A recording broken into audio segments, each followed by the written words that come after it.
Should we get started? All right, awesome. Well, good afternoon, everyone. Thank you for joining us. My name is Edmarie Guzman Velez. I'm an instructor here at Harvard Med School and MGH, and I'm co-chair of the Women in Science. Today, we will have a very exciting event about how to use Twitter to advance your career and make an impact. And we have a wonderful group of panelists. So the way we're going to do this is that we'll have Mike Morrison first, who will speak to us a little bit about social media at MGH and a little bit about kind of the basics of Twitter. And then we'll open it up to the panelists. And what we'd love for all of you to do is just ask questions. We really want to make this a conversation and just have a very just kind of dynamic interaction. So I will begin by introducing Mike. So Mike is an employee here at Mass General, and he is the director of media relations at MGH. He directs a group of media relations team tasked with proactive and reactive media relations activities, as well as crisis and disaster communications. He's also responsible for social media strategy and execution for the Office of Public Affairs, and also serves as the hospital-wide social media advisor and liaison. So thank you, Mike, so much for being with us, and I will let you get started. Great, thank you so much. It's great to be here. So I do have some slides prepared, but I don't want to spend too much time. I'll kind of move a little bit quickly because I think that our panelists are fantastic, and I think that the more you hear from them, who are experts obviously in social media and science, I think the better off you'll be. But as this is kind of an MGH group, I thought I'd sort of give you the 101 about how the hospital uses and thinks about social media. So I'm going to share my screen, and I'm hoping this works because I don't drive the bus very often. And just a second, can everyone see that? Getting thumbs up, perfect. All right, so oftentimes I'm asked to speak with groups of clinicians and definitely scientists about kind of the responsible and effective use of social media in medicine and science. But I want to start off kind of with an introduction of what our group does. Obviously we're virtual, so I can't do a show of hands who's worked with our office before. But I wanted to basically say that the Office of News and Public Affairs, our function is really to tell the hospital's story. So when we think about what we do, we kind of talk about if the hospital was a city, we would be its newspaper. So our job is really to share that story. And so we do different stories. Obviously, patient care, research is huge in what we share. Staff accomplishments, public health, which has obviously been so big this last year and a half or so. And we kind of do it in a traditional way. We think about it two different ways. Our two main audiences, obviously, our internal audience of just at MGH, something like 27,000 employees, but also the world outside of our walls. And so if you think about those two audiences, you have the hospital's biweekly newsletter. You have probably memo after memo during this COVID time that you've gotten. The hospital's intranet, Apollo. That's really kind of our internal focused efforts, and that's run by my colleague Colleen Delaney, which is her main focus. My group is more the external communications group, so news media traditionally, and over the past, I would say, 10 to 12 years, we've really brought social media and the social world into that group of people who we really try to focus on. If I can get this thing to move. So I feel like this question, why would MGH use Twitter or really any other social media for that fact, it's probably more apparent now, the answer, than it was when we started, say, back around 2009 when I first got here.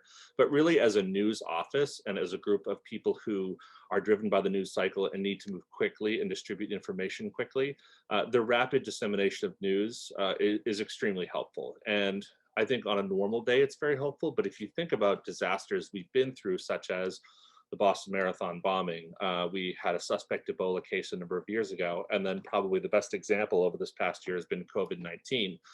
The speed at which social media allows us to put out information, good verifiable information, it has been, I really can't say enough about how helpful it's been.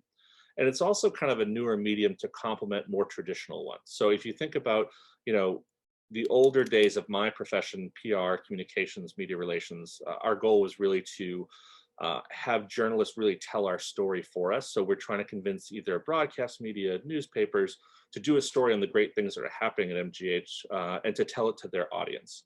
And while we still do that, social media kind of allows us to do an end around and kind of build and give information to an audience who's really interested in what we do. So we can kind of create our own new social newspaper in a way. And it's not, traditional media relations has certainly not gone by the wayside, but this is just a powerful new tool for us to reach engaged stakeholders. And we talk about building communities too. MGH, as you can imagine, there are so many different facets to it that there are a lot of different communities for us. So speaking to this group, certainly the scientific research community, but also healthcare, certainly patients, employees. There are a lot of different groups who we speak to on a day-to-day basis. And I think that one of the more powerful examples we have building a community would be the hospital's blood donor center.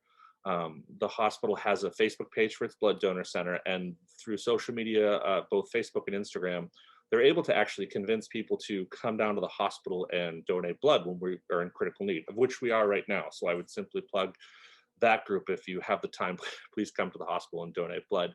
But what they've been able to do is build a community and reach out to them and simply solicit blood donations. And it's really not a matter of nice messages to the community or making people feel good.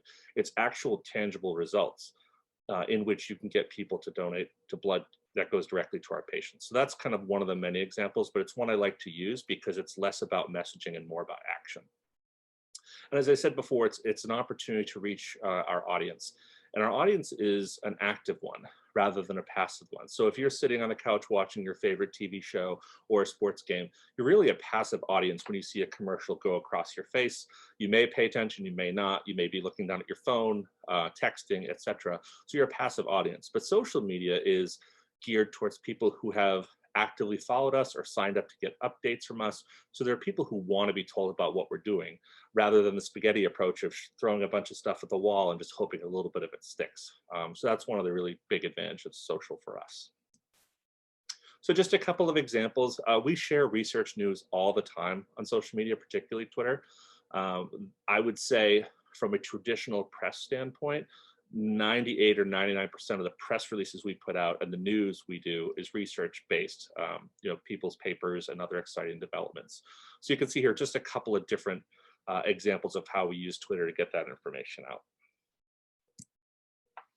And so obviously COVID-19 and public health messaging has been huge. You can imagine that over the past year and a half, we all kind of started in one place with information, and it's been a constant, really fast evolution to where we are now. And social has played such a huge role in that because, as I think anybody here who spent time on Twitter or Facebook knows, that there is a lot of noise out there.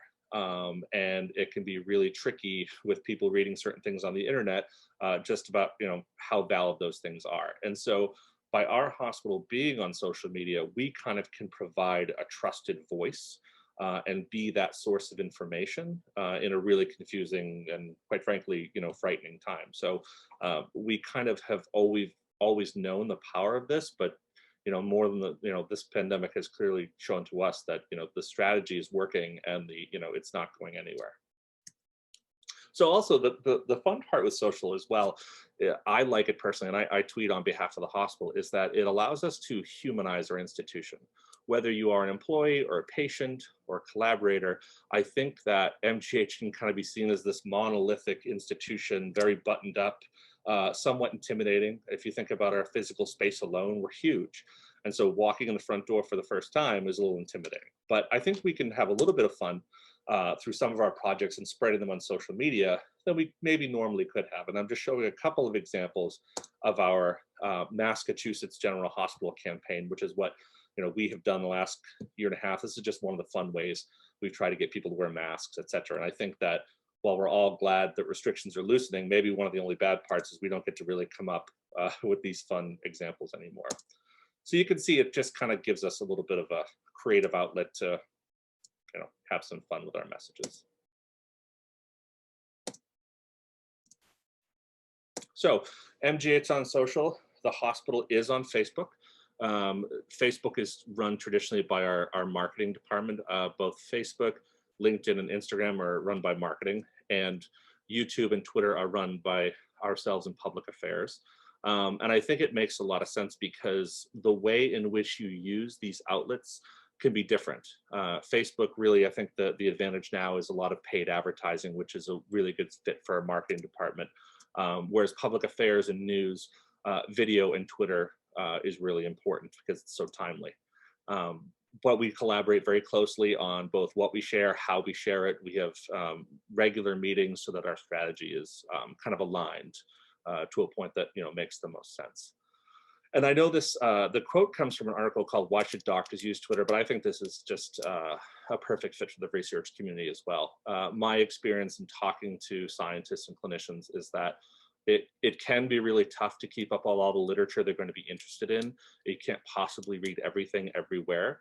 But one of the reasons that people have told me that they like Twitter is that they can kind of self-select the people they follow based on what those folks share. And so it kind of gives you a way to distill down a little bit on a peer-to-peer basis of what you might be interested in reading and keeping up with. And we talked a little bit about those engagements with peers. I've heard several stories from our researchers that those types of activity on Twitter have resulted in really good collaborations. There's probably that golden goose where some rich philanthropist sees your tweets and your information that you're putting out and backs up the Brinks truck and funds your research. I've heard of it happening a couple of times. I don't think it's a slam dunk by any means, but certainly the more you promote your work and what you do, good things will happen. So again, sharing news about work, connecting with potential collaborators and funders, sharing thoughts on industry news, establishing a digital presence, all these things, and all these things are really important to telling your own story, which I think we all have to do now, which is the final point you see down there is, I think that rather than, certainly if you have a research publication or something big happens, of course we want to spread the word about that. We want to do a press release. We want to basically tell the world, do social, do everything. But I think a lot of people feel like in between those publications or maybe bigger moments, there isn't much to say or do on Twitter, which, I think that there are a lot of different opportunities, including recruitment for your lab work or collaborators. Showing people a little bit about what it's like to work in your group or work on your project, and talking about what you find cool. Twitter's been called a lot of different things, whether it's a water cooler conversation or a cocktail party, but ultimately, I think that those examples mean that it's just really a conversation. And so I think seeing the value of telling your own story, shining a little bit of a light on what you're working on, and at the same time, learning about what others in the field are doing is a really important part of being on Twitter or really, any or other social media. Certainly professionally, there are some that may be more advantageous than others. So another question we get often is, okay, I'm on social media. What do I do here? I'm on Twitter. What do I tweet? So it really could be a number of things. And we say, what you're doing is really called, quote, content. But think about it as stuff you want to share. If you're seeing a trend in your field on Twitter and you want to join the conversation, simply going back and forth through Twitter is a really good way to get involved. But when we talk about content, for those of you, I don't know how many in this audience are on Twitter and proficient, or some who aren't and kind of thinking about it. But really, you can share anything on Twitter. Links, pictures, video, articles, really anything you might even email to a colleague that you find interesting could be a good fit for Twitter. And I think that what you'll find is the more you participate in the conversation and share information, the more you'll get out of it. So just a couple quick notes about publicizing research. Promoting your brand, promoting your work, doing things like tagging journals, tagging institutions and co-authors, really trying to gather, sort of draw attention to the tweet or the post and getting other people to share it. Certain things like sharing, link shorteners and images. There are some tactics that you can do to increase your following and increase the activities with your tweets, like adding more content. But I think ultimately the idea is that you want to kind of start a conversation that you hope others will join in or take an equal part in as well. So there's this, and as much as I actually hate these two terms, thought leadership and personal brand. because I don't know, they seem to me like a little bit, I don't know, standoffish or not, I would say, genuine. But I think that the point behind them is that you can kind of define who you are in your field and what's important to you. I think that's a better, obviously more verbose way of saying it. But you can give yourself your own voice, and you have your own platform to discuss what you think is interesting about your field.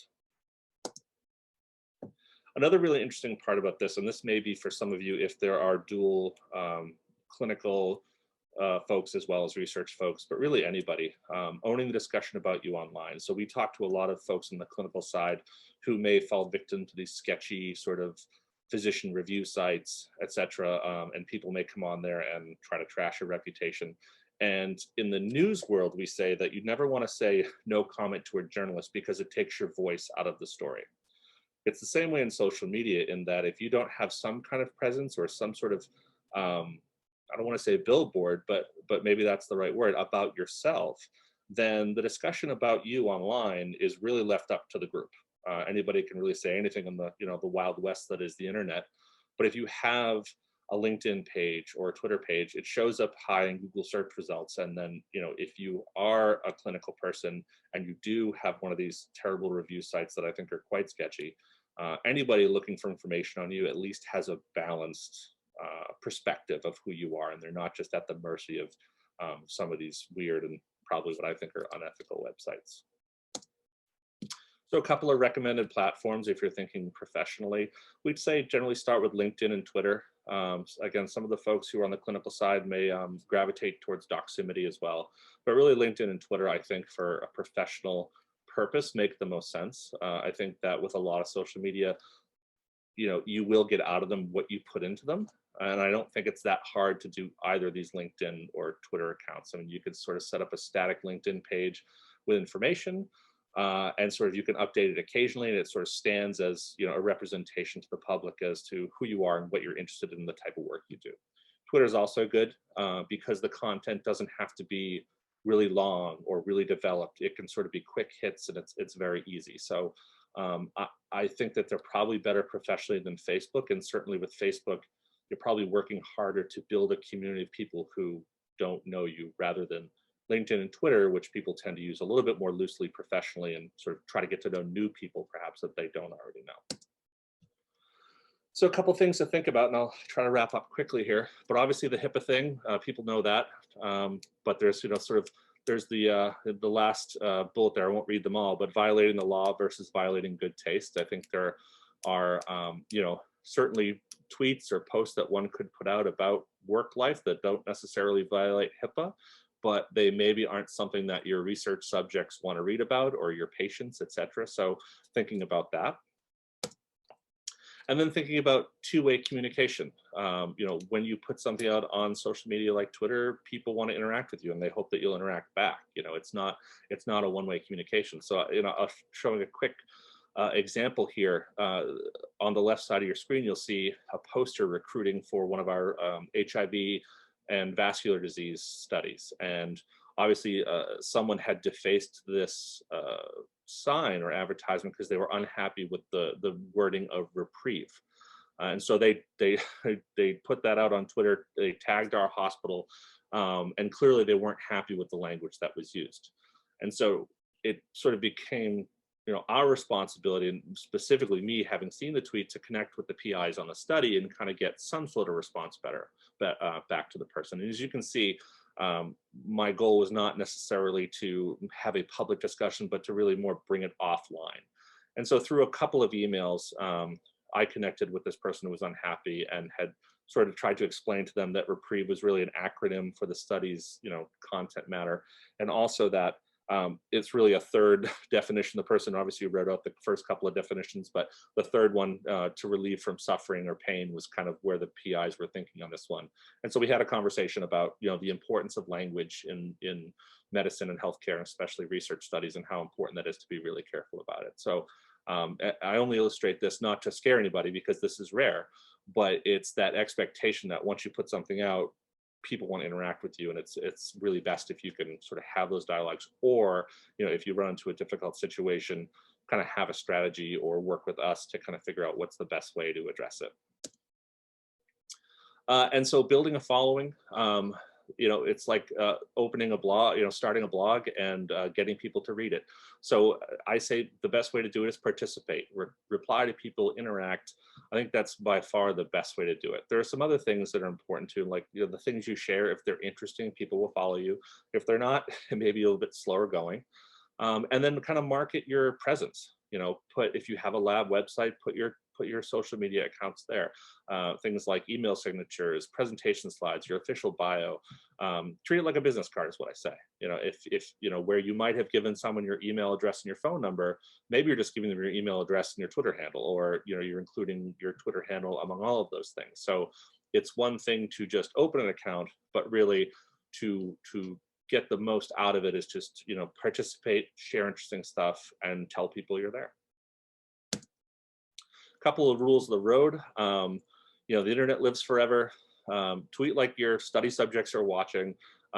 Privacy is good, but a screenshot or a screenshot of a direct message, that's all it takes to go beyond those privacy settings. So keep that in mind as well. And then more so on the clinical side, we have people who ask us, should I have a Facebook page that is public? Should I have one that's private? Or more so Twitter, but my advice is for something like Facebook, I'd make a decision on whether or not you want, how you want to use it. If you want Facebook to be your personal thing, like me personally, the things I share are just between myself, my family, my friends, and Mark Zuckerberg, who's obviously watching.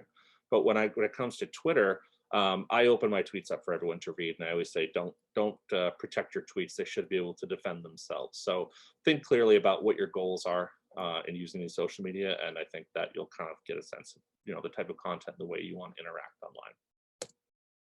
So just a couple notes on culture. You can see here, I won't go into all of them, but I think what I sort of said a second ago sums it up, is that be authentic, be yourself, be professional, and kind of try to get the most out of the experience by doing as much as you feel comfortable.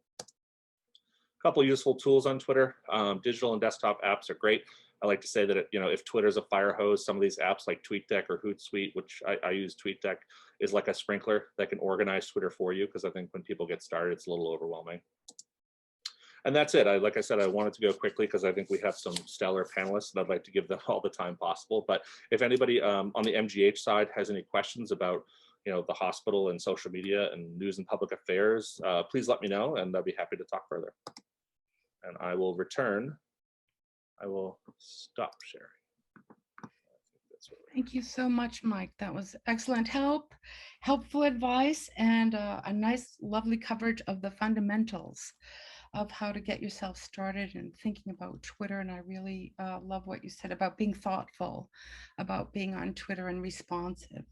So next, we will hear from our very stellar panel of people who have large impacts on Twitter. We'd like for each of you to introduce yourselves a little. I'll do a little bit, but then I'd really like you to think about how you developed your presence on Twitter. Many of you have reached out to, I think Dan Quintana has a very scientific audience, and he's written a book on Twitter. Sarafina Nance, who we have here, is an astrophysicist, PhD student, also helping with figuring out if we can live on Mars, I guess, in NASA, and if you could speak to that a little bit. And then Angeline Dukes, who we're very honored to have, who started Black in Neuro and has a very powerful voice on Twitter about social justice. We appreciate you all, and if we'd start with Angeline, then Sarafina, and then Dan, and then we'll go into a Q&A session. Thank you all. Thank you so much for the introduction. So as mentioned, I'm Angeline Dukes. I'm actually going to my 5th year of my PhD program. So hopefully I'll be done, and then I'll officially be Dr. Dukes. So on Twitter, that's my handle. So I'm a future Dr. Dukes, because that is my aspiration. That's what I want to do. People make Twitter handles that are funny or creative, or it's just their name sometimes. So it can really be whatever it is you want. I actually didn't make a Twitter until about 2 years ago. I was in a summer program that was specifically for underrepresented neuroscientists. And we were connecting with some really wonderful people, and I wanted to stay in contact. And they were always, at the end of their presentations, like, oh yeah, like follow me on Twitter. And I'm like, oh, okay, maybe I should make one of these. And so that's actually what kind of got me into it. Didn't start off, with a whole lot of any type of followers. And I was like, I'm using my real name, so I want to be really careful about the things that I say. I don't want to, put anything that's too scandalous out there or anything that might ruffle too many feathers. Like, I'm still a student. I want to get a job one day.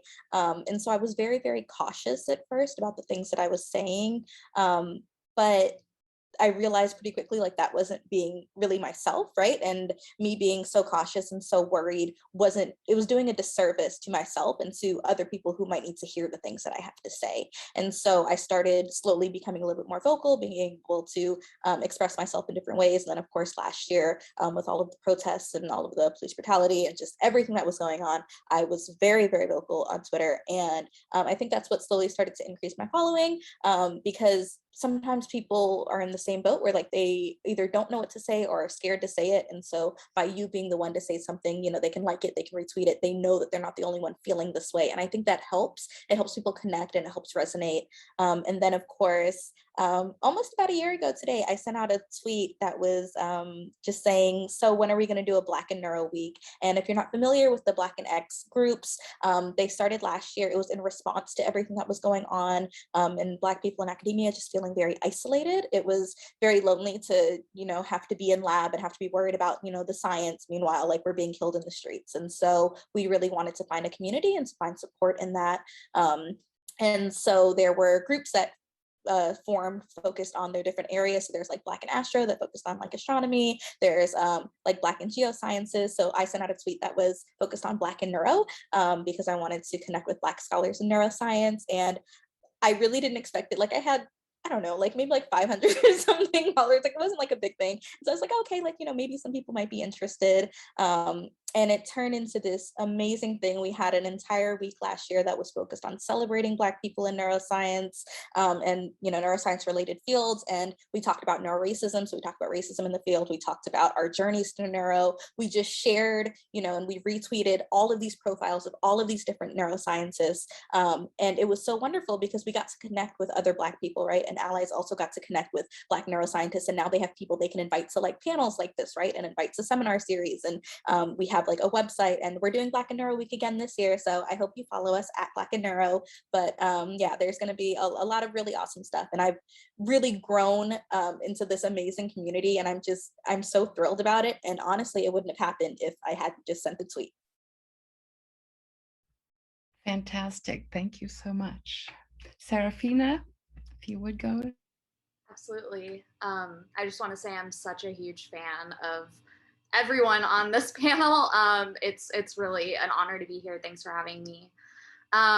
So yeah, I am also, relatively new to Twitter. I think I started my account 3 years ago, and it was almost an accident. I was studying for my prelim, which is our master's exam in astrophysics at Berkeley, and I was reading all these papers and trying to synthesize all this information, and I was trying to tell my partner what I was learning, and at some point he was like, I just can't listen to this anymore. And so I went to the internet and I just started typing what I was learning, and people started responding, and I was like, oh, this is great. People actually want to listen to me talking about astronomy. This is my dream.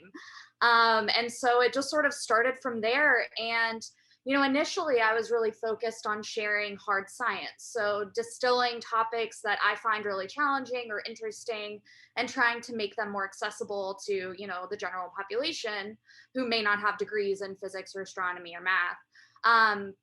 And, that is still something I'm really interested in doing, but I think that has taken almost a backseat to, as I sort of share more human aspects of my life in academia and my life as, a woman in science and a woman of color in science, and just how I navigate through, this experience and this journey that I'm on.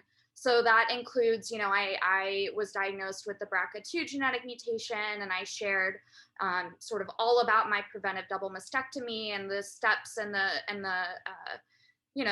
parts of the journey that were equally challenging and rewarding. And I think that response was honestly shocking to me, because I had so many people reaching out saying, you know, I've been scared to do genetic testing, or I'm scared to talk about my health in any meaningful capacity. And, you know, you sharing your story has really empowered me to do that. And so that really showed me, you know, science is not just about the facts or the derivations or the literature, the research. It's also about the human behind that, and making that a priority, and how I communicate has been really empowering personally for me, and cathartic, and also just exciting, because I think I am seeing the impact that it's having. So that has translated to, you know, all sorts of different opportunities in terms of shows and, you know, panel conversations. And now I'm going on this analog mission, analog astronaut mission in August to simulate living on Mars. So lots of really cool different aspects of astronomy that I never ever could have even imagined before getting on Twitter. And now, you know, it's really amazing, because I get to talk about astronomy in so many different capacities that I never would have imagined, and I love every second of it. I feel really grateful to be able to do that. It's amazing. Thank you. Thank you both. And now we'll move on to Dan. Yes, it is great to be here to be discussing social media. I've been on Twitter, I think, for about 10 years, from just before I started my PhD. And it was quite a different place back then. Back then, it was mainly just about sharing your article. You would go on there and you would broadcast, here is my new article, and that's about it. But over time, I noticed that it was evolving in a way which could be very useful for being a scientist. And I think one of the best benefits for myself and for other people has been how Twitter and social media can get around the gatekeepers that happen all through academia, whether it's journal review, whether it's getting invitations for conferences or getting invitations for talks. Traditionally, the only way you would get that is if you were already famous, or if you had a famous mentor, or if you've done very well in the peer review lottery. But then I realized that social media was a great way of actually getting around those gatekeepers and being able to share your work and to get your name out there, when traditionally it was much, much more difficult because of the gatekeeping that happens all throughout academia. So for me, honestly, I don't think I'd still be in academia if it wasn't for social media, for all the stuff that I've learned, all the tools that I've learned, the collaborations that I've built, a number of papers I've written with co-authors who we connected over Twitter. Invitations for talks has happened because of Twitter. Invitations to submit papers to journals from editors has happened over Twitter. It just all these incredible opportunities. And because of these opportunities, I thought, I wanted to give back. And that's why I wrote this free book, Twitter for Scientists, which actually gives you a step-by-step guide on how to do these things. Because I really believe that we talk about all these important tools that researchers should learn. You know, of course, it depends on your field, but coding, writing, public speaking. But I believe that using social media and using Twitter in particular should be one of these important tools that you use, because it's such a good way of getting your work out there, of learning new skills, and building collaborations. So it's been it's been a real fun ride, and I've met a lot of great people. And I really like what Mike said at the beginning, in that Twitter can help humanize the process. Quite often in science, all you see is that final product, that final paper, for instance, or that presentation you see at the conference. But I think the really interesting thing is the stuff that happens in between. When I'm sort of sharing my stuff, people kind of ask me, oh, how do you decide what to tweet? And to be honest, I almost never think, what am I going to tweet? Because I just tweet what I'm doing. I show my work, so to speak. So if I found an interesting paper, or an interesting art package, for instance, or anything that I find interesting, I just share what I'm doing. I think out loud. And by doing that, I think that really helps humanize scientists, which is great for other scientists, but also great for the public as well, who want to discover more about science, no matter what your research field is. So yeah, that's why I love using the platforms. Amazing. So one thing that's coming, or that I'm kind of wanting to ask, that's coming through, is about, you're putting yourselves out there. If we could discuss that a little bit more, because with that, I think I've heard also everyone, it's more than you thought would happen to you, more opportunities, but at the same time, more time, and sort of how do you navigate this with your own goals? Like, I'm sure you each do things for your Twitter followers, as well as having your own goals, but also these new opportunities that come to you. And I'm sure it's a bit of a struggle. I know I saw Angeline discussing kind of what, especially as a PhD student, I was there. I know it takes a bit. But if you could sort of speak to this, and then how you, maybe if you feel vulnerable putting yourself out there, or you're, even if it's what you like, some people might be really reticent or shy about that. So if you could each speak to that, I think that would be really helpful. We can just do the same order as the intros, maybe. Yeah, that's fine. So for me, it's a balance. So like sometimes I'll like post a whole lot and I'll just have a whole lot to say, and I'll just, have a bunch of opinions and a bunch of things that I want to talk about. And other times I won't tweet anything for like 3 days, a week. I'll just, it just depends on how I feel and how busy I am and how much, other work I have to do, right? Because as you mentioned, like I'm still a PhD student. I still have research to do. I got papers to write. I have things to do. And I'm also the current president of Black and Neuro. So like I'm running that, trying to make sure everything is going. And I don't feel bad if I don't tweet, right? Like it's not the end of the world. Like I'm not losing anything. None of my followers are going to be like, oh no, I haven't heard from her. Like I'm busy. It's okay. But I think I do put a little bit of thought sometimes into like the things that I tweet, and I'm very passionate about a lot of the things that I tweet. So I do a lot of social justice things. I do a lot of speaking up for first generation low income students, because that's my background. I speak a lot about, Black students, about HBCUs. I try to put a lot of positivity out there, because those are the things that make me happy. Like it brings me joy to talk about those things. And I think Twitter shouldn't be a job, right? Like it shouldn't be like, an extra thing that you have to do. You should be doing it because you want to, because it's like a great way to connect with people, because, you're putting your thoughts out there and you're getting positive feedback for the most part about it. Or you're getting critical feedback that can help change the way that you think. And I think that that's like a really great way to look at things and to approach it. But I don't think that there should be this pressure of like, you have to tweet all the time, or you have to, have like the most insane things. Like sometimes I'll post a picture of a puppy that I saw, like I'll retweet something. Like it was cute, so I wanted to put it on the internet, because I think we need more joy sometimes. So I think that it's just good to have that balance for yourself, and to like do the things that make you happy. It doesn't have to be, groundbreaking, like Nobel Prize worthy tweets. Like it can just be, I'm having a good day, or I listened to this song, it was great, let me share it. Yeah, I think what you just said about Twitter being a job is so important. I think I'm trying to be very mindful about when I talk about Twitter and saying, I am not getting paid for the tweets that I, put out. This is not a full-time job. This is something that I am voluntarily doing, which means that I get to create my own boundaries of saying when I want to tweet and what I want to tweet. And if it's not comfortable for me, or it doesn't suit what I'm doing at the moment, I'm not going to do it.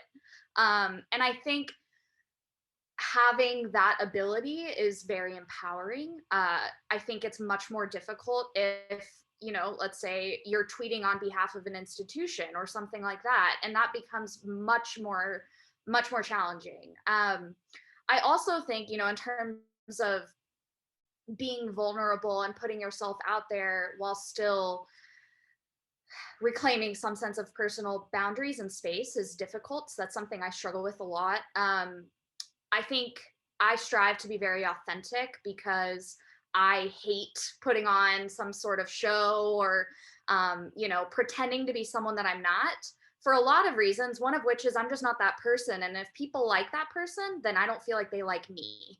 So it's very important to me to be as genuine and authentic as possible. But that also means that I have to, try not to personalize everything that is negative or critical that comes my way. And, that can be hard some days and easier other days. And I think it's absolutely true that there are a lot of strategies that we can use to take critical feedback and use it to, develop and grow and challenge ourselves to sort of stretch our limitations and where we're at, and develop into, better and brighter people.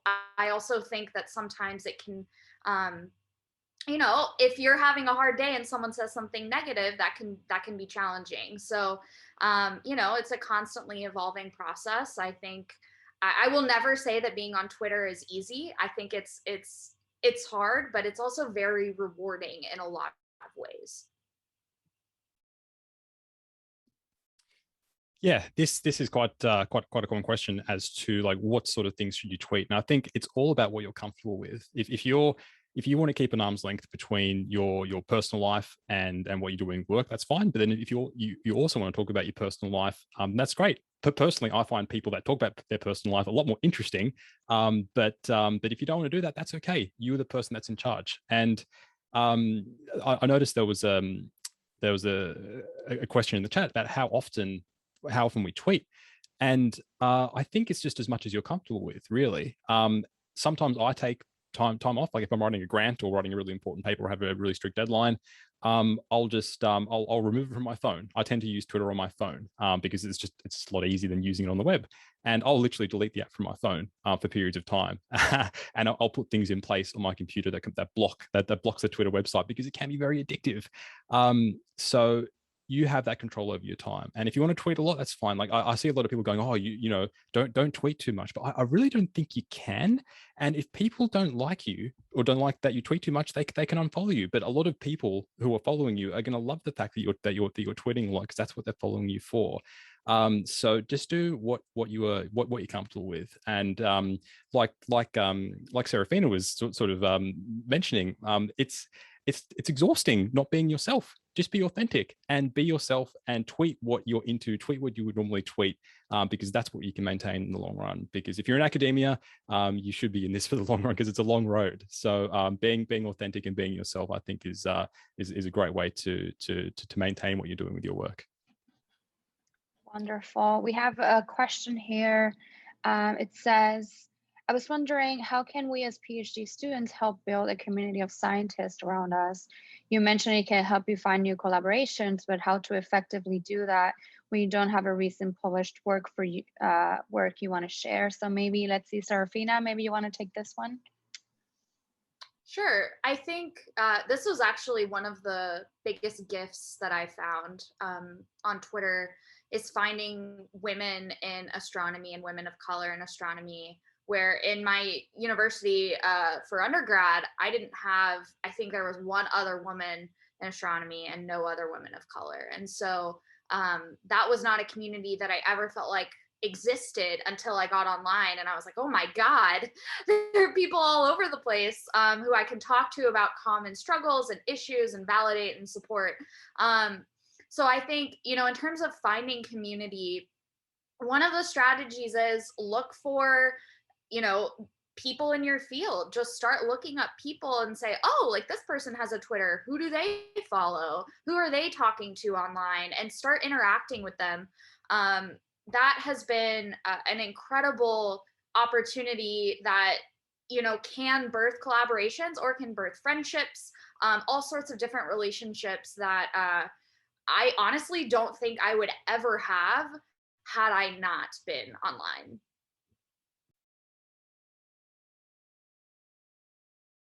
Yeah, I shared a similar experience in terms of finding that community. For me, it was a community of people that were into open science and reproducibility. There wasn't that many people that were into that or even knew about that where I was working. But if you look online, particularly on Twitter, you can find people who are talking about these things, and that is a way that you can actually build those communities. In terms of what can you do if you don't have any recent publications that you need to share, I don't think that's necessarily a limitation, because there are always other ways that you can share stuff. You can discuss, you can write a Twitter thread, for instance, discussing a recent paper that you may have come across and your sort of analysis or what you've liked about the paper or potential limitations of the paper, for instance. And there are other things you can do, for instance, like writing blog posts. So you don't need to necessarily have that final product of a published paper. There are other things that you can share in order to demonstrate, hey, this is my expertise and these are the sort of things that I'm interested in. Like I've seen plenty of PhD students who are saying some really interesting stuff on Twitter or on blog posts and don't necessarily have those official publications. So you can still build your expertise without necessarily having those publications, or if it's a long time between publications, which can happen, there are still ways that you can still share your expertise without necessarily talking about your own work or your own publications. These are really great tips. There was a question about employers screening candidates, looking at Twitter, and looking at, topics like mental health and make decisions for hiring based on tweets. And the question is, what if we want to use Twitter to harbor a community and help destigmatize, but also don't want to lose the potential opportunity? And Angelique mentioned that her strong opinion is that if they have problems with her discussing mental health issues, then she doesn't want to work at that place, because when she gets that job, she won't be silent about it either. Does everyone agree, or does anyone have something they want to add to that? Emphatic agreement. I completely 100% agree.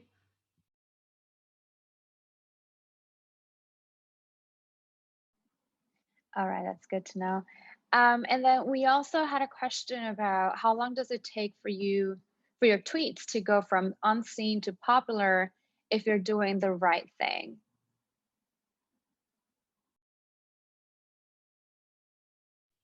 I think sometimes it can be random. Like, there are some tweets where I'm like, oh, this is definitely going to be a good one, and like 2 people like it. And there are others where it's just like, why did this get so popular? I don't understand. I think the tweet that I'm most known for is when I talked about getting a 0 on an exam in college, and Sundar Pichai, the Google CEO, like retweeted it, and I was like, oh my God, this is what I'm going to be known for.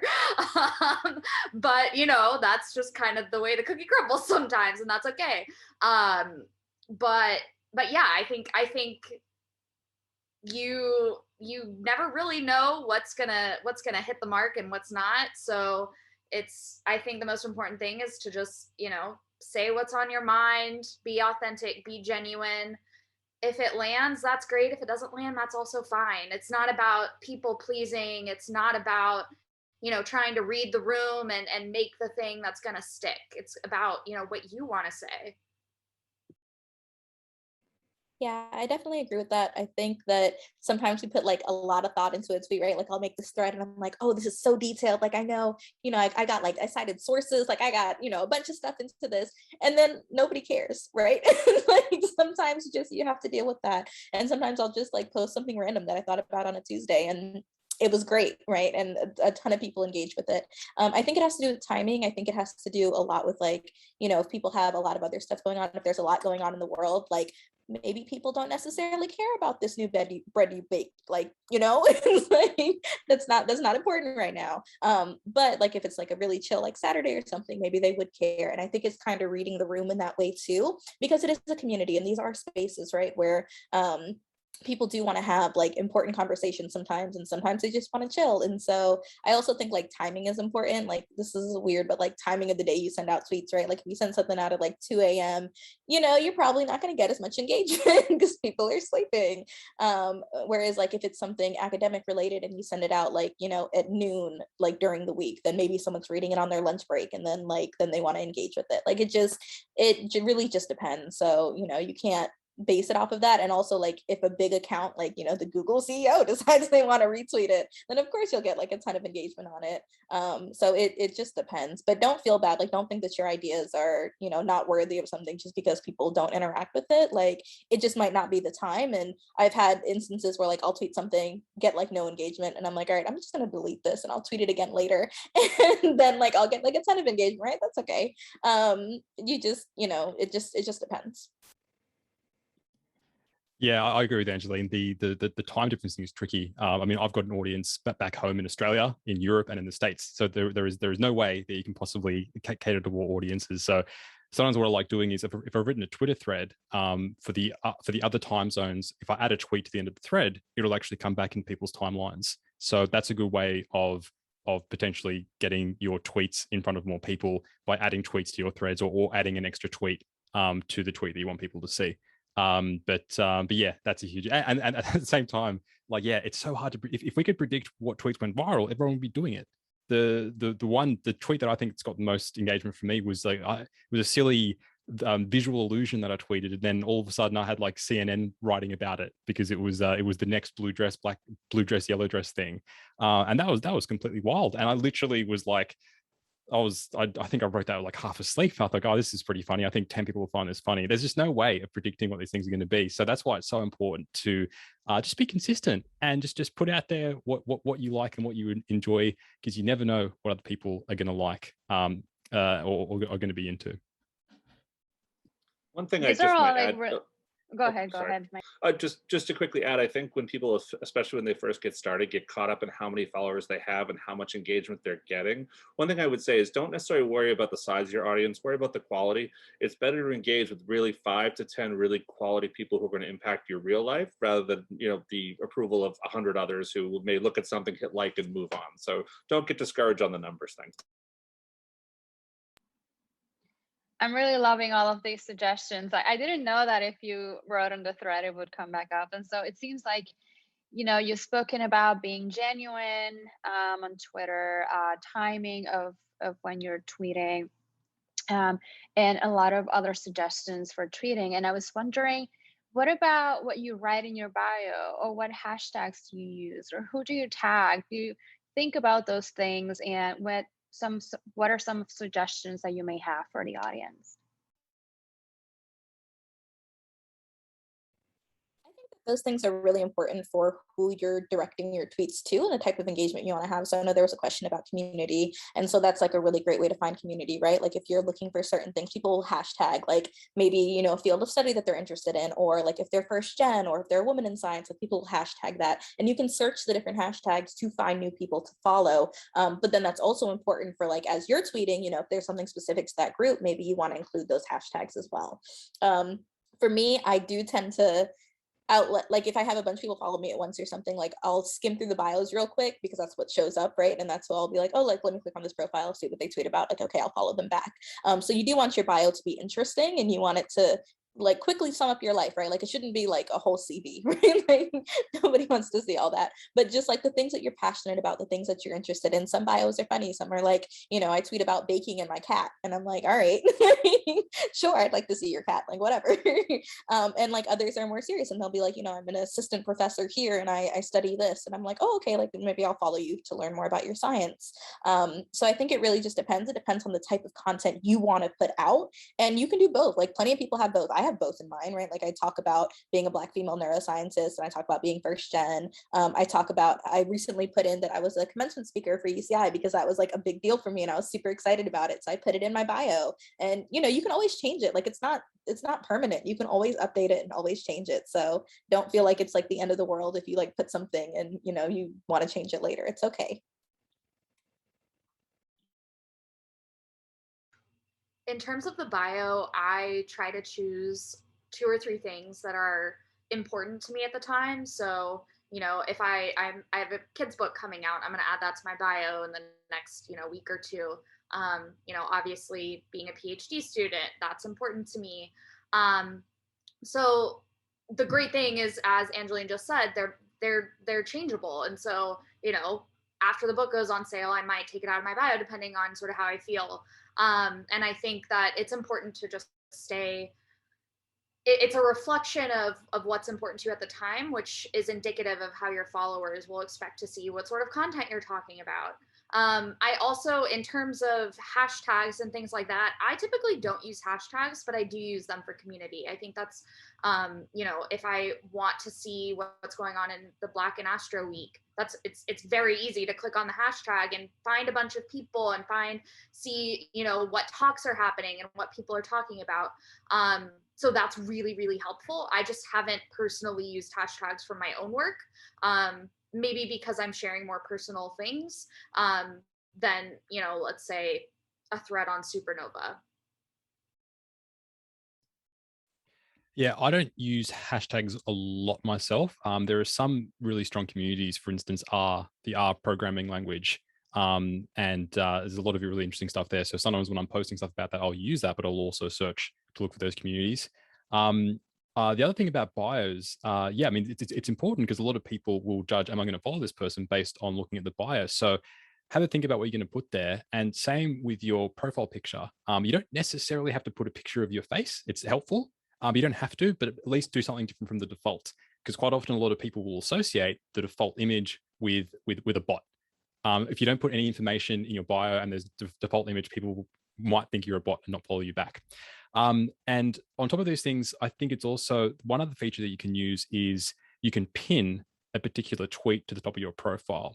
So this is a really good demonstration of the sort of things that you tweet about. And it could be like topical. It could be your latest paper.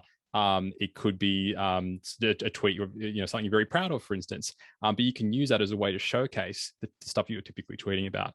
And on top of that, there's also the Twitter cover image, and that's where you can put things like books that you've written, or it might be a picture of something that you're interested in. Like, if you do rock climbing on the side, then it's a picture of you rock climbing, for instance, just to demonstrate those sort of. Yeah, with the book. That's very smart. I'm gonna steal that. Yeah, do that. Take that one. It's great because people. Because as soon as they click on the profile, they're like, oh, "What's this? There's a book. She's super interesting. Cool. Let's do that." So there are ways beyond the bio that you can show people what you're about, which are very helpful to use. I want to add one thing because what you just said reminded me. One thing that I've started to do if I see a tweet taking off is I'll add a tweet that introduces me and says, here's what I'm about. And that often gets you a lot of engagement and followers. So I think I would say probably 60% of my followers have come from that exact thing happening. You have a few more characters to just accurately summarize yourself, introduce yourself, relay some sort of tone in which you typically tweet in. So I found that very helpful. I just wanted to chime in for a second about just general tips with tweeting. So I found too that sometimes like including images, also make sure to include alt text in your images, right? For accessibility reasons. There's like a little button that you can click that can describe the image that you're including. But usually it helps break up, right? Because like if you're looking at your timeline and you're just seeing a whole bunch of text, sometimes like a photo will catch somebody's attention and then they'll be, wanting to engage more with the tweet because like it's like, oh, this is a picture, like this is cool, right? So that helps. I'm a big fan of GIFs. I think they're cute. And so some people are like, oh, only old people use them. I don't care. Like I like them. So do like whatever makes you happy, right? Like be like emojis, use them. Don't go overboard though, because if people are using screen readers, so again, it's an accessibility issue. If you use like a ton of emojis, it's really hard for the screen reader, and it makes it harder to understand. But like I also like using emojis because to me, like it helps break up the text. So like you pick up those tips and tricks like over time, but those are just a couple things to help you get started. These are all so many wonderful suggestions, and I love how you each have your own strategy, and your profiles each kind of reflect, seems like, your own personalities, which is great. So it's unfortunately almost 4 o'clock. I love this discussion. Thank you everyone for joining us, and please follow Dan, Sarafina, and Angeline on Twitter. Follow MGH, follow Women in Science, follow all of us, and hopefully we'll have really interesting conversations on Twitter. So thank you again to all of our panelists, and we hope that you have a really amazing week. Thanks so much for having us. Thank you. You're welcome. Thank So you. lovely. Thank you. Bye, everyone. Bye.